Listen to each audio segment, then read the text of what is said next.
In this video, we'll share you 15 must-have gateway games to start your collection in 2025. And hello everyone, I'm Stella.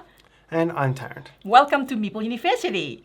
These are the games that we will recommend you to start. I mean, you don't have to get them all. See what it sounds good. We're going to give you the overview and how it feels, and we will give you a suggestion who this game is for. And they're not all new games. These are tried and true gateway games in many cases. Some of them are on the newer side. Some of them have been well established in the hobby for a number of years. But these games are mostly available in most countries, and we'll also share you the price. These games are not going to cost you an arm and a leg. Most of them are going to cost under 25, with a couple of exceptions, under 45. And these are a variety of great games that represents one or two mechanisms. And here are the games with the price and overview in no particular order. The first one is Splendor's $22. Splendor is a light engine building game, so it's one of the simpler engine building games out there. What you're doing is getting chips representing different gems and then spending them on cards. Each card that you get gives you a gem discount for future cards, and then ultimately as you get higher, the cards are worth more and more points. So that's basically engine building, where you gain something for future purchases that is going to be cheaper because you've already have these particular cards or tokens. It's also an interesting game in that it's got a reasonable amount of interaction with other players because of how limited the supply of chips can be. So you've got a couple of elements in there where it can get a little cutthroat, which is nice. This game would be for you to obviously learning how engine building works, and if you want that satisfaction of building something that is going to be useful in the future turns. The second game is The Settlers of Catan, or many will call it just Catan, at $44. Catan's almost 30 years young now, and it really is that big gateway into bigger Euro games because it fits that definition of a Euro where you are building up your own empire. You're not breaking other people down, but you're building up your own empire. But it still has the feeling of perhaps the non-hobby game where there's dice rolling involved, so there's a bit of randomness to it. So a lot of people will enter this hobby with that in mind as a part of gaming. And there is negotiation. So beside the Euro game, it has slightly negotiation where you exchange resources. If you like that sort of game, then and a bit of randomness in dice roll, Catan would be the recommendation. Yeah, and negotiation, you see it less often actually these days beyond the games that were out in the 90s. So it's still actually, in addition to being a gateway, is a really critical game in that space. And this is the negotiations that's not going to ruin your friendship. No, it's just exchanging resources between each other. The third one is Ticket to Ride at $44. So the core of the game is network building, but the engine behind the game is, again, it's a very familiar gateway feeling because you're drawing cards or taking them from a face-up display, trying to make sets. So it's going to give you that feeling that a Go Fish at its simplest, or maybe a Canasta or something like that from a card game standpoint has. But then instead of just making sets like you would in those games or Mahjong, you're going to be cashing them in to build a network on the board.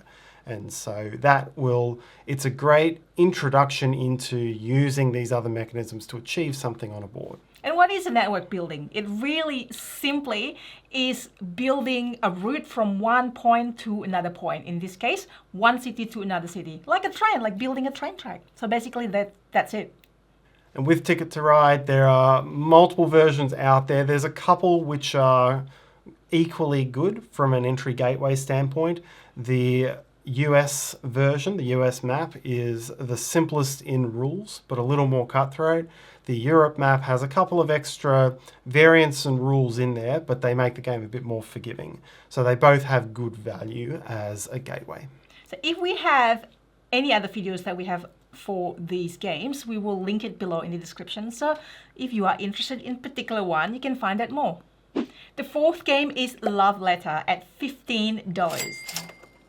Love Letters are light puzzle deduction games. There's a small deck of cards and they're numbered from 1 to 8, and each has a set of powers on it.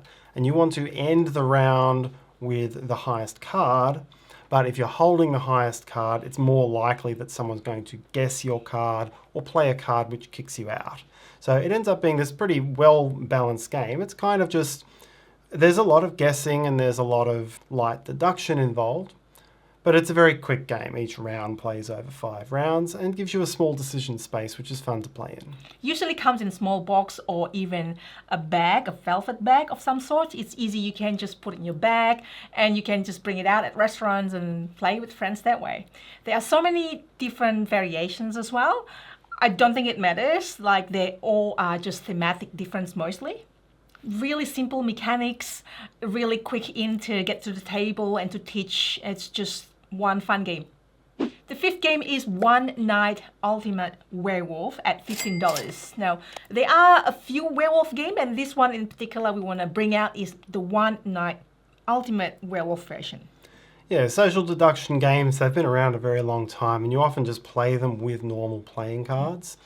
When you look in that space, there's Werewolf and there's Avalon are 2 really big games, but they're very long to play and they can be quite cutthroat. What makes One Night Ultimate Werewolf the perfect entry point to social deduction is that it does play over 5-minute rounds, 10-minute rounds. You do a quick phase which is driven by an app, so you don't need someone to run the game, and then everyone just does their little bit of social deduction. They'll talk, they'll argue, and they'll ultimately make a single guess which determines winner or loser. Yeah, you're right. That time limit, that time pressure. All right, there's only this many minutes and then you need to make your decision. The 6th game is Just One at $20. Yes, this is one of the more recent games on our list, and it's one of the simplest, easiest, and most accessible icebreaker word games out there. It's very simple. One player is trying to guess a word. Everyone else is trying to give a one-word clue to that word. But if anyone writes matching clues, those clues get cancelled out and the guesser doesn't get to see them.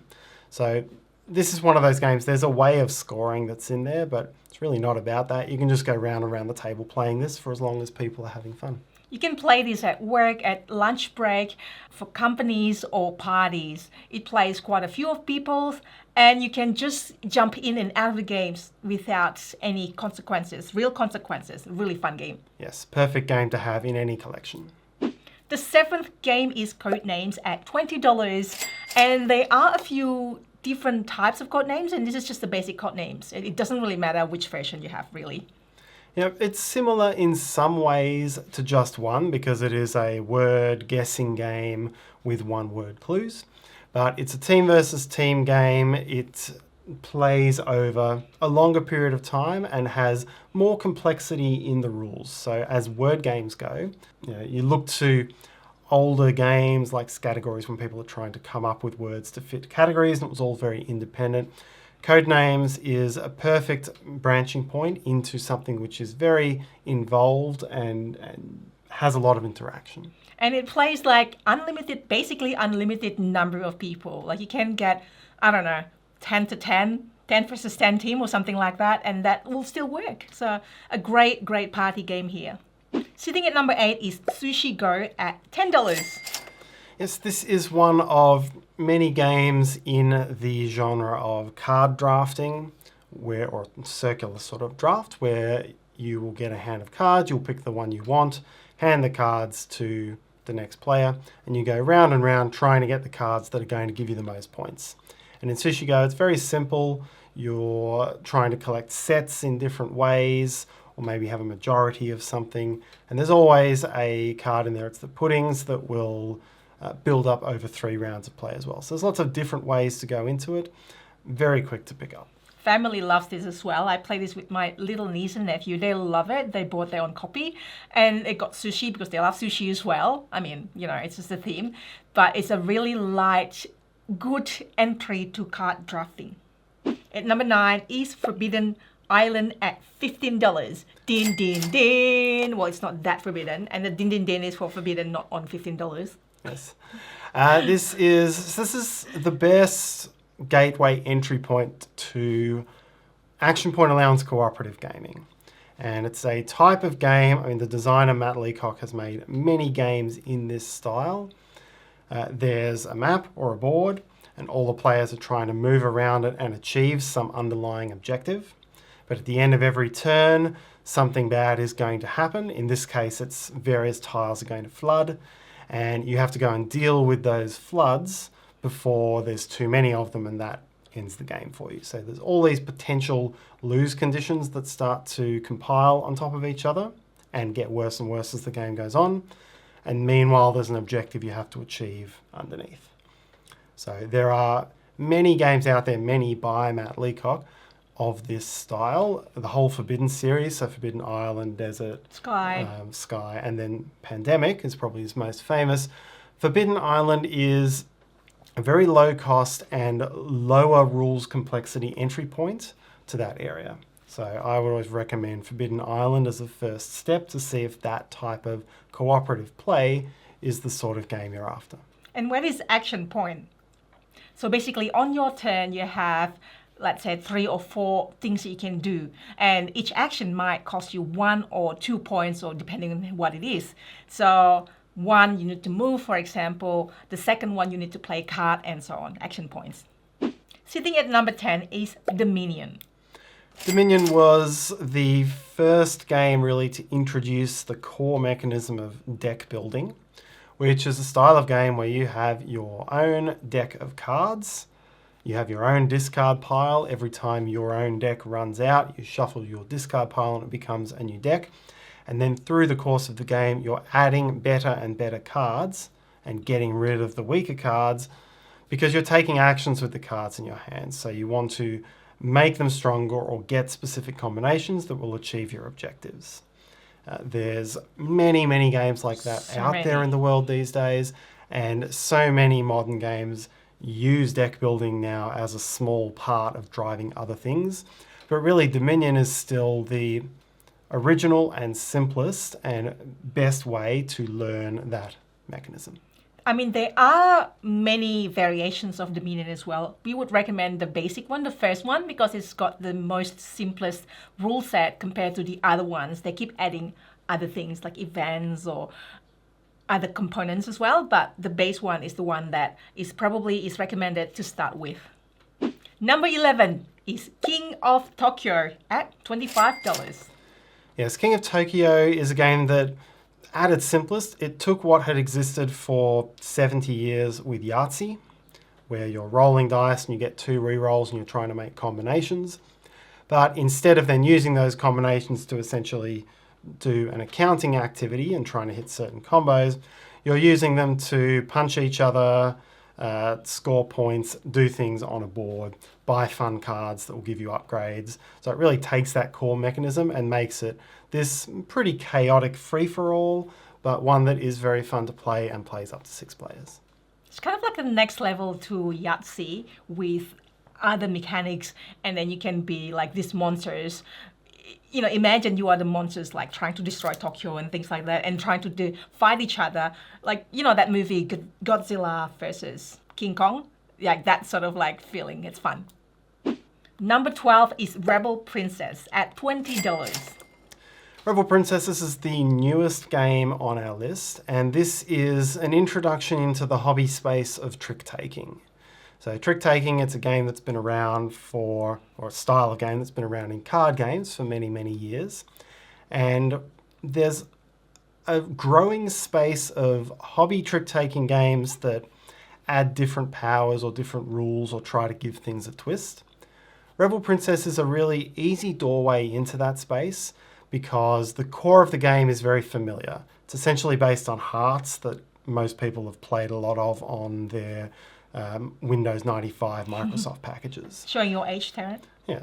So it fundamentally plays the same as that, but then adds individual player powers, different powers for each round, things that give you different areas of focus. And that, I think, gives you a perfect way into the sorts of games that exist out there in the hobby trick-taking space. And must I say, the theme is really fun. So you are princess, you're Rebel Princess, and you don't want to marry Prince Charming. So you try not to win certain things or lose on certain things to win. Number 13 is Cascadia at $30. Cascadia is another relatively recent game. It's only a couple of years old, and it's really I think it's the best entry point into the tile placement genre, which is really booming at the moment. Tile placement fundamentally is you are collecting tiles, building them into your own personal area, and trying to lay them out in a way that meets a bunch of competing objectives and scores the most points. Cascadia hits a really good difficulty point for entry to this type of game because the way you pick the tiles from a common display is it gives you a medium amount of choice without a lot of direct interaction with other players, so you can really focus on your own area. And what you're trying to build, I think, is a light to medium level of complexity of puzzle. It's just enough to get the grey matter going. So you've got tokens representing animals that need to be in different spaces compared with other animals. And you've got tokens representing different types of terrain, which you're trying to make big clusters of. And so those two things, they will interact with each other, and you've got to work out the best way to achieve them. Not to mention the awesome looking drawing by Beth Sobel. So she draws like really beautiful animals and nature, and really feels like you're building this animal and nature ecosystem in your game. At number 14 is Telestrations at $25. Yes, Telestrations is a drawing game, and I don't think any board game collection is complete without a drawing game. Oh yeah. It's not really a gateway because all drawing games are pretty light and simple at their core. But up until Telestrations, really Pictionary was the only game that existed here.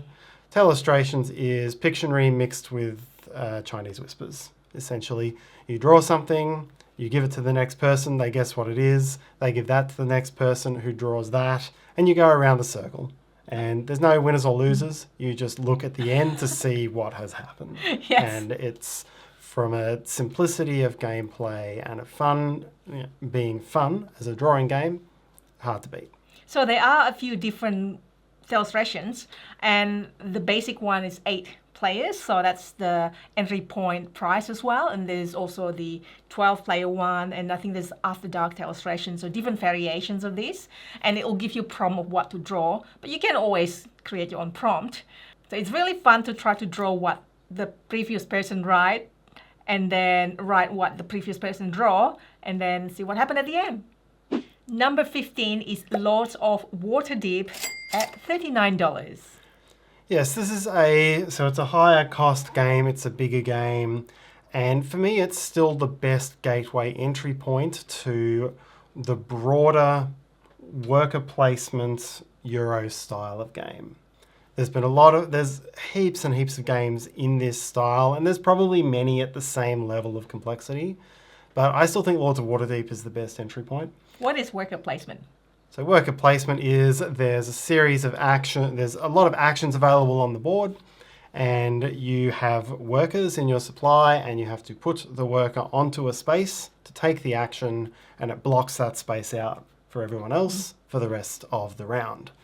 And that's how you get stuff, that's how you play cards.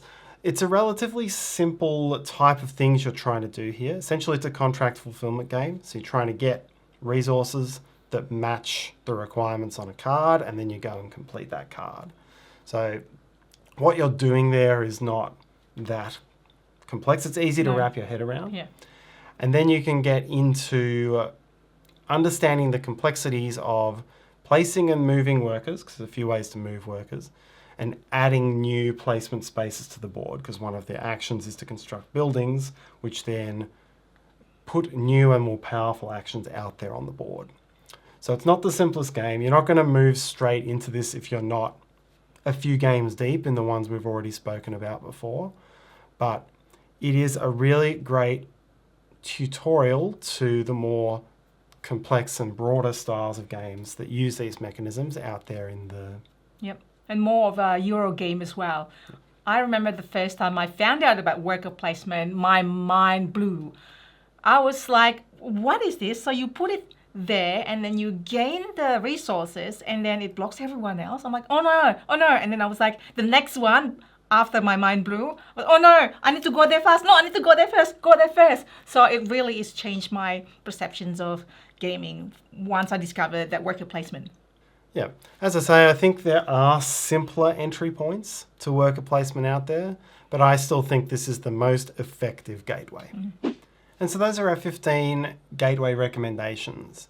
And we've spoken about the prices there. They're all relatively comfortable entry points.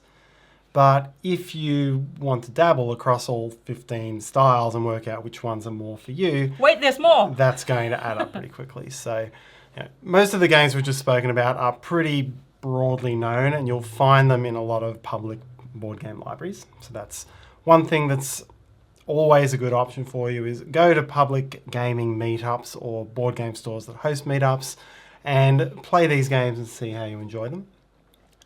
There's another product on the market at the moment that's come out this year, and it's this one here. It's a game called Gateway Island from Van Ryder Games. For $20? Yeah, $20. It's another way to dabble. It's probably a lighter way to dabble. If I show you what's inside this box, it's got a rule book that has 21 games in it. 21 games. It has a series of these cards, and they represent, there's different boards and different things here. And there's a bag that just has a series of cubes and discs and a die. So the die is here. So very basic set of components, and they've developed a series of very simple games that fit all of these mechanisms that we've just spoken about. What I would say for this is it probably, again, it's lighter than the games we've spoken about here. The games are all shorter. It's a good entry point, I think, for younger children. And I remember growing up, there was a set of games we had. It was just basically a board. I feel like it came out of a magazine or something like that. It was a thin cardboard board, and you could just play them with counters and dice. And there was a series of types of simple games in that. And there were some of those that I played quite a lot, and there were some of them I played very infrequently. This set here, I feel like it's like that, and it's like that complexity level, with a bit more of a modern hobby gaming swing to it. So they're not all dice games and different ways of playing dice games. They're a bit more in that space of there are some social deduction games in here. There are some word games and category games in here. There are some which are different types of movement where you have to think tactically, and they do get up to little worker placements and things like that. So another good options to start with, and then see which mechanic you like before going to other games. Yes. As I say, I don't think this is going to be a way for adults to work out what sorts of games they like, but for the younger audience, demographic, this could be quite effective. And the book, they've got some helpful tips in here under each game. They've got some helpful tips on what sorts of games could be similar. Yeah, and that's that great. will give you other places to go for your next option if you find that one of them is getting overplayed. So many games. So hey, hopefully you've enjoyed our recommendations, 15 plus the bonus. If you have any other recommendation, any other videos that you think will be useful to you, please let us know in the comments, and let us know what you think of this video. Give it a like and subscribe for more videos like this, and hopefully you have a great day. See you next time.